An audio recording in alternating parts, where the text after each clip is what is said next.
Hi again, everybody, and welcome to the Business Spotlight Series. My name is Mark McNulty, President of Action Coach Bluegrass in Southern Indiana.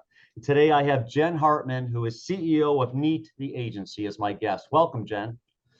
Hi, Mark. Thank you so much for having me. I am so excited to be here. Awesome. We're excited to have you. So today we're going to be talking to Jen about her business, her journey to ownership, challenges, best practices, and share a peek into what it's really like to build and operate your own business. Now, if this is your first time listening in, be sure to like and subscribe so you get notifications every time a new conversation like this drops. So Jen, welcome. Thank you for being here today. So tell us a little bit about Neat the agency. Yeah, so Neat started in 2019. It was kind of my corporate America escape. I was working at a large tech company at the time, and I was ready to look for something different. I wanted something different, and I wasn't finding that dream job. So I figured, why don't I just create my dream job? How hard could it be to start a business? Well, anybody listening knows that it's very, very difficult to start and grow a business. And I was very naive at this point, but I felt like I had nothing to lose. So I went all in on Neat going into 2020. And then COVID happened a couple months later, of course. But COVID actually happened to be very good for my business because at the time I was working with a lot of early stage businesses. So there were people who were getting laid off from their jobs, starting a business, working with me, or people who just happen to have a lot of time on their hands sitting at home and they started a business. So COVID happened to be really good for my business and it kind of grew and grew from there. But we are best known for our PR efforts. So we do a lot of media pitching, getting our clients onto different podcasts to share their story. We do a lot with influencers and brand collaborations. We do quite a bit of social media marketing in there as well. We have worked with nearly 300 brands at this point, which is crazy. But yeah, it's been quite the journey. Our clients have been featured in publications like Forbes, CNN, Fox, the New York Times, Washington Post, and so many more. So it's been great. Right now, we're a team of 13 women, actually. We're a team of 13 women, and we're continuing to grow and scale. And we have some really exciting things coming up for 2024.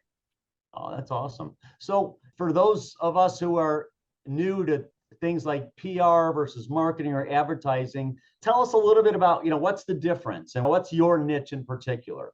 Oh, great question. So, a lot of people will loop PR and marketing together, and there is a lot of crossover. That's not necessarily wrong per se, but we look at PR activities as things that are kind of like, how is somebody discovering you? What is the public's perception of the brand? So, PR is going to be really focused on things like media pitching. So, getting your business into publications like Forbes or even the local news, having a segment on the morning news or being on the radio. It could be working with influencers and having an influencer create an Instagram post about your product.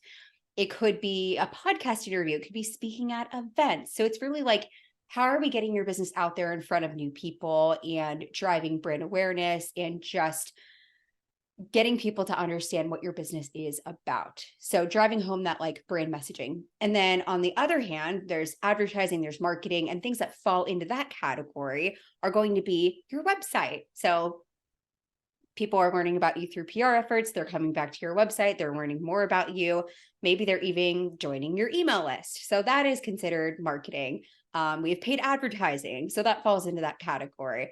There's some crossover, right? Because some people will actually look at social media as both marketing and PR or even influencer marketing. That also is kind of in the middle somewhere as well because it's on social media, but it's also kind of PR. So I like to look at PR marketing and advertising as kind of like a Venn diagram where like there are some clear separations, but then there is also some crossover in the middle as well. Okay. So tell us a little bit about, your CEO. So you've got a team of 13. Tell us a little bit about your role and what your job at Neat is. It has definitely evolved over the years. As any founder, you typically start as the chief everything officer and you kind of grow and expand from there. So in 2019, 2020, I was marketing, I was client success, I was finance, Don't know why I shouldn't have been finance. I was legal. I was kind of everything because I had to be everything. And then eventually I started to outsource bits and pieces of my role. The things that I really was not good at, I outsourced quicker than others. So for example, despite my MBA, I am not a numbers girl. I don't public math. If you ask me to do 1+1, I'm going to sit here and count on my fingers. So immediately I hired a bookkeeper and then CPA as soon as I was able to afford that. I was like immediate hire. That was great. And then from there, hired an attorney to work with because I don't know legal things. I know nothing. So that was kind of the second person I added to the team. From there, I started to add on with sales.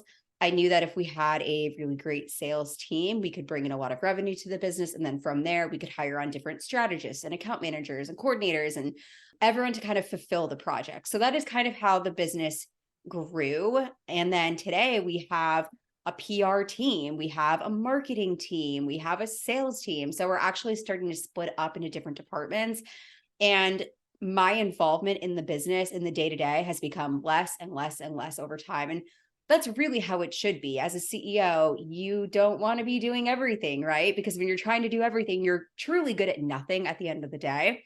So at this point in time, my role in the business is really taking a step back and focusing on the overall vision of the company and working directly with our COO to figure out what steps we're going to implement to get there. I'm doing some team management, but I am not involved in client projects anymore. I'm not taking sales calls anymore. I actually hired an assistant recently to help me manage my crazy inbox. So I've really turned into a great delegator and I would say project manager and team manager. Great. And yeah, when you start up, you're janitor, your head, everything, right? Everything. Yeah. IT. I was IT and I am like the world's worst millennial. I think everyone looks at millennials and they think, oh, they're the tech savvy generation. No, something on my computer doesn't work and I have like a breakdown. I have to like call help. I don't know what I'm doing. So I was doing all these things that truly just didn't make sense for me to be doing at that time. Who is your primary ideal customer? Is it product companies, service companies? What are the attributes of your ideal clients that you serve? Yeah, that's a great question. So I would say industry wise, we're pretty industry agnostic. We have served so many different types of clients. Everyone on our team has a different background. So with that, we're able to serve a lot of different clients, but we do look for key traits among each of our clients before they onboard. So for example, we really like our clients to have a brand strategy guide. They need to have an actual product and proof that that product works, whether it's from just some testing, right? Maybe they're pre-launch, but we need proof that like the product does what it is supposed to do, because all PR does at the end of the day is it expands, it amplifies what is already working or not working. So if there is something not working in your business, all you're doing with PR is putting it in front of millions of people. So you have to make sure that things are working in the business from a product perspective, from a customer service perspective.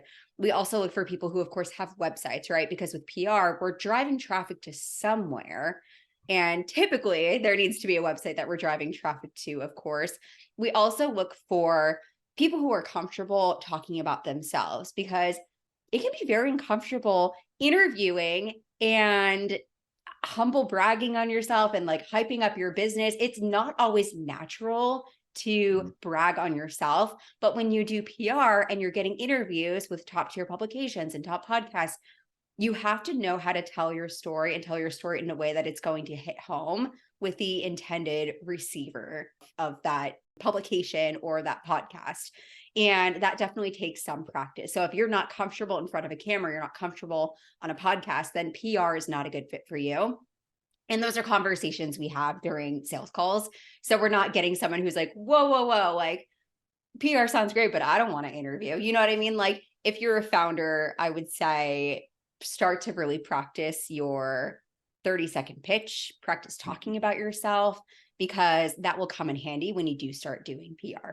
So it's not really about the size of the company. It's more about, do you have these key things that like we can check off our list to make sure you are good to get millions of eyeballs in front of at the end of the day. But yes, we've worked with service-based businesses. Like, for example, we have an emergency management client right now who has worked a lot with the government. She's worked with Walmart. She's worked with Disney. She does a lot with like disaster planning and any kind of cleanup after a disaster. So she's gotten tons of press. Anytime there's like a hurricane or the Hawaii fires, we were able to get her into Forbes and New York Times and all these massive publications because she was such a thought leader in her space and she could give all these expert opinions. So that has worked out really well. But we also have product-based businesses. Like we have a woman-owned ready-to-drink gin cocktail brand, and they've gotten tons and tons of opportunities with the press as well. So really all over the spectrum, we have early stage brands who are killing it, and we have multi-billion dollar brands who are doing well too. Yeah. Her interview will be published next week. Love the gin cocktails. Yeah. Oh, we do too. Anyone who has a really yummy product, we're like, yes, come over to Neat. By the way, we're gonna need some free samples before you start your contract with us. Yeah. Just interviewed her a couple weeks ago. So that's awesome. So what makes you unique in the PR space? Because there's lots of PR people in particular. That's an easy one to hang out your shingle and say, I are a PR consultant. So what makes you really stand out? Yes, that's such a great question because there are plenty of agencies that say that they do PR, but the PR they do is they write a press release once or twice a month for their clients and send it out. Even if there's no news to share, they like try to create news to share and it doesn't work. Maybe it worked 10 years ago, but we live in a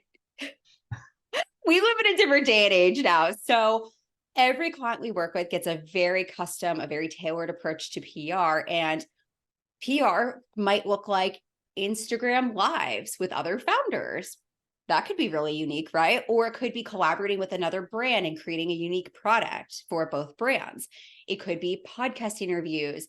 It could be speaking at events. It could be media pitching, right? There's so many different avenues to go down. There's not a one size fits all approach. And people typically laugh when I say this, but we very rarely ever send out press releases. Like I would say maybe once during a client engagement, if ever, we're sending out a press release because they just don't work anymore. Like unless you're doing something crazy, journalists don't care. Yeah, no, and nobody reads them. Nobody reads them. Yeah. And honestly, if that's what you want an agency to do, this is going to be a hot take, but if you want an agency to just write a press release and send it out, do not pay $10K a month to have an agency do that. Have an intern write a press release and send it out to select journalist contact information. Don't pay an agency to do it. You can do it in-house. Yeah. Thanks for that tip. You know, when I started 20 years ago, that was PR. Yep. Yeah, but it's so different now. And there's so many avenues to attack, especially with the rise of TikTok and short form video content and the ability to go live with other people. There's so many ways to get in front of your ideal customers. So marketing, we talked about how PR fits into marketing. So how do you market your business? Ooh, how do I market my own business? That's a great question. We are really big on Instagram. So check us out. Follow us, Neat_the agency. We post a lot of great content. I would say Instagram, we do a lot more humorous types of content. We're funny. We keep things really lighthearted on Instagram. We show off a lot of our team members on Instagram as well. And that's been a big shift, I would say, in the last year because I've taken a step back from the day-to-day. I never want someone who comes in and need to think, I get to work with Jen Hartmann. Like that is the person I'm working with because you're not working with me anymore. Though I help our strategists come up with a lot of great campaign ideas, I'm not the one who is leading that campaign idea at the end of the day. I'm here to approve, I'm here to support, but it's not me anymore. So for that reason, I've taken a step back from Instagram. Our team members have stepped forward and I really like the way things are going on Instagram. I also do quite a bit on LinkedIn. I call myself a LinkedIn queen. I am all over LinkedIn. I post a lot of thought leadership style content. We get more inbound leads from my LinkedIn specifically. I do a lot of engagement on LinkedIn, but LinkedIn is a gold mine. There are so many opportunities on that platform. So if you're a founder, I don't care what industry, what stage you're at, get on LinkedIn and start posting. The type of content that I really resonate with is if you are a founder and you're building in public, That content is so good. Or failing in public, right? You might be failing in public. And I think that's so interesting and people will be drawn to you. But if you are a product-based business and you're looking to connect with investors, LinkedIn is going to be a great spot for you to be. So I'm all over LinkedIn. We also do quite a bit of email marketing. So you can go to our website, you can set up for our email list. And every Thursday we send out a really great newsletter, not selling anything, just you get founder insights from me. You'll learn more about some of our successful campaigns with our clients. You'll know what's on the podcast that week. And then we also have this really great lead magnet, and we give away all of our juicy secrets as an agency on how we've secured top tier coverage, secrets that other agencies would never share with you, but we do. So we market in a couple of different ways, but I think the most successful thing has been LinkedIn for us so far. Awesome. Same here. So, as you look back on your journey as a business owner, what are some memorable roadblocks or hurdles that you had to figure out how to overcome? And as a fellow business owner, I know there's been more than a couple, but what are one or two just that really stick out? Oh goodness. I feel like every day I'm facing hurdles. Every founder can resonate with that. It's like every day there's a new fire to try to put out. Professional firefighter here when it comes to business things. But I would say one of the most memorable challenges I've faced in the last couple of years was letting go of my first team member. It's something that I still think about on a weekly basis. I let go of my first team member a couple of years ago, and during that process, I learned that you should be slow to hire and very, very quick to fire. I drew out the firing process over like 3 months, which did not benefit me. It didn't benefit her. I should have just cut the cord way quicker. And I should have approached it from the perspective of this is not a great fit for you and you're not thriving in this role. And here's what I think you should maybe do instead, because I just watched her struggle and I wasn't a great leader at the time. I should have been more helpful. I should have communicated a bit more. And I just kind of took a passive role in that process and thought, well, she'll figure it out eventually, or maybe she'll just quit on her own. And that is not how you want to run a business. And now I treat it very, very differently. If somebody is not a good fit, we have a conversation as soon as possible to either correct the mistakes that have been made or to make a decision to part ways. So I would say that is definitely one thing I've learned. Be slow to hire to make sure you're being really intentional. And then if things are not working out, be very quick to fire, because if someone is not a good fit, like you will know in about 60 days of hiring somebody, 90 days of hiring someone, whether or not someone is a good fit for the business. And if you hold on to them, all you're doing is you're wasting resources and you're bringing down the rest of the team with that person. Right. Yeah, it's a hard lesson. And anybody who's started a business and had to hire has learned that. So obviously you've learned how to change. So how would you describe your leadership style today? That's a really good question. I am empathetic, but I am also very blunt and to the point. And when I want something, I express what I want and when I expect it to be done. I am a lot more direct than I have in the past, but I do care deeply about every single one of our team members. I'm very empathetic and I love everybody on our team, truly, like deeply. Everyone is really incredible, but I don't think that beating around the bush or the compliment sandwich is necessarily the way to manage people and get results. So I'm very direct. And it's funny because my COO is the opposite of me in terms of like, she is very warm, very welcoming, very fuzzy. And so people joke on the team, they call me dad because I'm like, oh, rub some dirt in it, get back up, get out there. You're doing great. And then our COO is like, no, sweetie, come here. Like, let me give you a hug. I love you. So I think we balance each other out really nicely in that way. And I would almost describe, this is me being like self-aware and a little bit more harsh on myself, but I almost think that I'm a bit more abrasive as a leader than I would like to be. But I've also learned that being super nice and like fluffy in how I communicate and how I lead did not drive results. Okay. All right. So last couple questions. These will just kind of be quick ones. First answer off the top of your head to help us wrap up. So what is your key to success? A good night of sleep. Awesome. I love that answer. No one's ever given that answer, but that's really important. I need So my what's 8.5 hours. If I don't get 8.5 hours, I am a disaster. so what's your number one piece of advice to your fellow business owners? Mm. Just go after it. Whatever you want, go for it. I always think, what's the worst that could happen? Awesome. So what's a book that you've read recently or listened to recently that you would recommend to other business owners? Traction. I have been loving Traction. We're currently self-implementing EOS. So if you're a growing business, if you're approaching that $1 million and beyond point, EOS is it. So check out Traction. Okay, awesome. So if I had a magic wand, and I don't, but if I did, and I could wave it over one part of your business to immediately improve it tomorrow, what part of your business would you want to improve immediately tomorrow? Our margins. As an agency, we operate on pretty thin margins. It costs a lot of money to pay people well, keep the work in the United States, and just grow an agency, right? It's like when you bring on a new client, you have to bring on another team member, and that's kind of how it seems to work. So I would say margins. It would be lovely to have more money to play with at the end of the day. Okay. So as far as people finding you, you said Instagram, it's neat underscore the agency.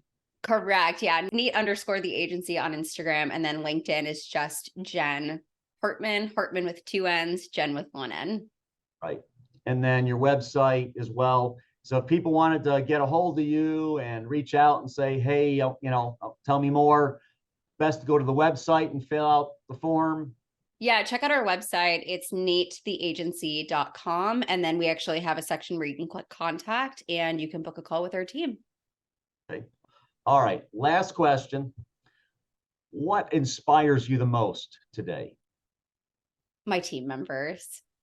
They are just incredible people, and seeing how much work and how much effort they give to the business and our clients is incredibly inspirational. Awesome. I love that answer. Ladies and gentlemen, this has been Jen Hartmann, CEO of Neat the Agency. Jen, thank you so much for your time today. It's been really interesting to learn a bit more about PR versus marketing and the challenges of just leaving corporate and starting your thing and some of the things you've learned over the years. So thank you so much for joining us today. We really appreciate it. Thank you for having me. And listeners, thank you so much for listening in. This has been Coach Mark with Action Coach Bluegrass. Be on the lookout for our next interview. It'll be coming soon. And until then, have a great day. Thanks.